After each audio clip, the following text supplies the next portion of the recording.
pētījumi pasaulē par dabas vielām, ar kurām var pazemināt holesterīnu. Un viena no tām ir Latvijas lincēkļa eļļa, kur ir sevišķi vērtīga, kombinējot dažādu augu ekstraktu, polifenolus kopā ar šīm omega traukskābēm. Ja?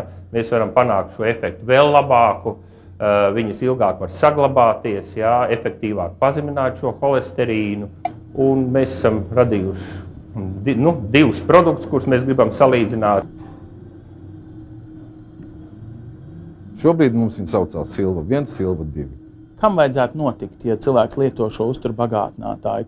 Mūsu gadījumā mēs runājam par labo un slikto holesterīnu. Tātad labais ir augsta blīvuma lipoproteīdi, tas sliktais ir zem blīvuma lipoproteīdi. Ja? Tātad augstais mums ir jādabū maksimāli augstu un zemais maksimāli zemu. Un šis preparāts būs tas, kā mēs esam jau daļēji pārliecināti, kad šis būs tas, kas paaugstinās šo augstu blīvumu un samazinās šo zem blīvuma lipoproteīdu līmeni. Šobrīd ir pirmie pacienti, kas nāk jau uz otro vizīti. Kuri ir jau ar labākiem rezultātiem pie jums?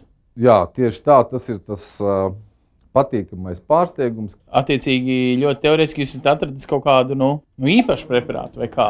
Šis nav medikaments, šī ir pārtikas piedeva, kura palīdz medikamentam labāk veikt viņu uzdevumu. Nosauksim to tā. Paaugstināts holesterīns, tā ir milzīga problēma mūsdienās. Ja? Un mēs, protams, arī skatāmies, ja, lai mēs, ja mēs kaut ko pētam, ja tajā virzienā, kur varētu būt plašs pielietojums un kur būtu ieinteresētie, teiksim, tie potenciālie nākotnes lietotāji. Ja.